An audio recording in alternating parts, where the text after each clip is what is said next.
भारतीय शेयर बाजार के लिए एक अच्छी खबर आई है।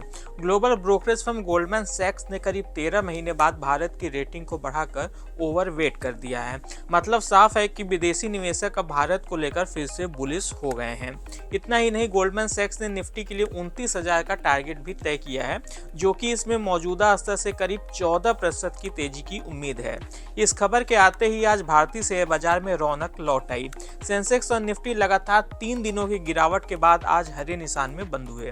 तो सवाल ये है कि आखिर गोल्डमैन सैक्स की यह रेटिंग इतनी अहम क्यों है, भारतीय शेयर बाजार पर इसका क्या असर पड़ेगा और वे कौन कौन से थीम है जिनमें गोल्डमैन सैक्स को सबसे अधिक तेजी की उम्मीद दिख रही है। आइए इस सबको विस्तार से जानते हैं। नमस्कार, मैं हूं विक्रांत और आप देख रहे हैं मनी कंट्रोल हिंदी। चलिए सबसे पहले समझते हैं कि गोल्डमैन सैक्स का 13 महीने बाद लिया यह यू टर्न आखिर क्यों अहम है। अक्टूबर 2024 में इसी गोल्डमैन सैक्स ने भारत की रेटिंग को ओवरवेट से घटाकर न्यूट्रल कर दिया था। तब ब्रोकरेज ने कहा था कि भारत का शेयर मार्केट महंगा है, अर्निंग ग्रोथ धीमी है और विदेशी निवेशक लगातार यहां से पैसे निकाल रहे हैं। साल 2025 में अब तक भारत का प्रदर्शन बाकी इमर्जिंग देशों की तुलना में कमजोर रहा है। अमेरिकी डॉलर के हिसाब से भारतीय शेयर बाजार इस साल अब तक सिर्फ 3% ही चढ़े हैं, जबकि बाकी मार्केट में 30% तक की उछाल देखने को मिली है।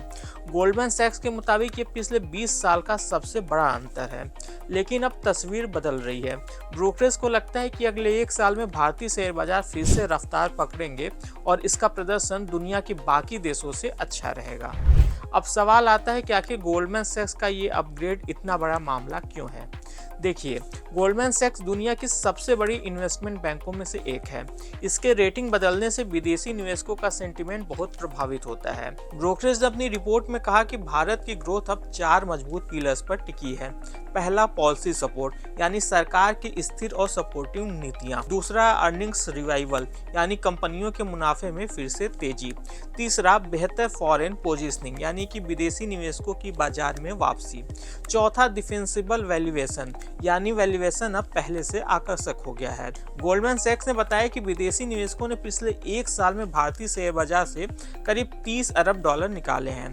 साथ ही विदेशी म्यूचुअल फंडों की हिस्सेदारी भारतीय शेयर मार्केट में पिछले 20 सालों के सबसे निचले स्तर पर आ गई है। इसके चलते न सिर्फ भारतीय मार्केट का वैल्यूएशन नीचे आया है, बल्कि इसने मार्केट को अंडर ओन्ड भी बना दिया है। यानी कि अब जैसे जैसे विदेशी निवेशक वापस लौटेंगे, मांग बढ़ेगी और मार्केट तेजी से ऊपर जा सकता है।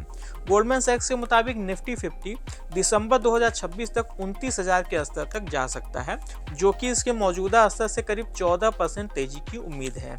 उसका मानना है कि भारत में कमोडिटी प्राइस कंट्रोल में है, फिस्कल डेफिसिट घट रहा है और कॉर्पोरेट प्रॉफिटेबिलिटी में सुधार दिख रहे हैं।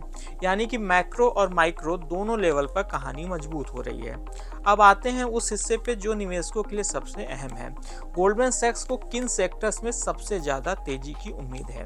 पहला है फाइनेंशियल्स। ब्रोकरेज का कहना है कि बैंकिंग और फाइनेंशियल सेक्टर की क्रेडिट ग्रोथ तेज हो रही है, लोन डिफॉल्ट कम हो रहे हैं और एसेट क्वालिटी मजबूत बनी हुई है। इसीलिए साल 2026 तक 15% प्रॉफिट ग्रोथ की उम्मीद है। दूसरा सेक्टर है कंज्यूमर सेक्टर। इसमें कंज्यूमर स्टेपल्स, कंज्यूमर ड्यूरेबल्स और ऑटोमोबाइल सेक्टर शामिल हैं। ब्रोकरेज का कहना है कि ग्रामीण इलाकों में मांग बढ़ने, टैक्स में कटौती और चुनावी साल में होने वाले खर्च से मांग बढ़ने की संभावना है। तीसरा है डिफेंस सेक्टर। सरकार की मेक इन इंडिया और आत्मनिर्भर भारत जैसी पॉलिसी से डिफेंस कंपनियों की ऑर्डर बुक मजबूत बनी हुई है। इसीलिए इस सेक्टर को भी उसने ओवरवेट की रेटिंग दी है। चौथा है oil marketing and telecom sector. Goldman सैक्स का कहना है कि यहाँ मार्जिन बेहतर है और डिजिटल पेनिट्रेशन से इनका कस्टमर बेस लगातार बढ़ रहा है। पांचवा है न्यू इकोनॉमी और एनर्जी सिक्योरिटी। ब्रोकरेज का कहना है कि डिजिटल प्लेटफॉर्म्स, इलेक्ट्रिक मोबिलिटी और ग्रीन एनर्जी में सरकारी प्रोत्साहन और प्राइवेट इन्वेस्टमेंट दोनों ही तेजी से बढ़ रहे हैं। ऐसे में ये सेक्टर आने वाले सालों में निवेशकों के लिए काफी मौके बना सकता है। हालांकि गोल्डमैन सैक्स ने वहीं पर दूसरी ओर आईटी, फार्मा और एक्सपोर्ट ड्रिवन सेक्टर्स को अंडरवेट की रेटिंग दी है। ब्रोकरेज ने कहा कि इन सेक्टर्स की वैल्यूएशन अभी भी ऊंची बनी हुई है और ग्रोथ लिमिटेड दिख रही है। कुल मिलाकर गोल्डमैन सैक्स ने भारतीय शेयर बाजार पर एक बार फिर से भरोसा जताया है। ब्रोकरेज की यह रिपोर्ट बताती है कि विदेशी निवेशक अब भारत की ग्रोथ स्टोरी पर फिर से दांव लगाने को तैयार दिख रहे हैं। लेकिन याद रखिए, यह एक लॉन्ग टर्म कॉल है, शॉर्ट टर्म ट्रेड नहीं। मार्केट में उतार चढ़ाव जरूर आएंगे, पर ट्रेड की दिशा फिलहाल ऊपर की ओर दिख रही है। आज के इस खास वीडियो में बस इतना ही। आपको यह जानकारी कैसी लगी हमें कमेंट कर जरूर बताइएगा।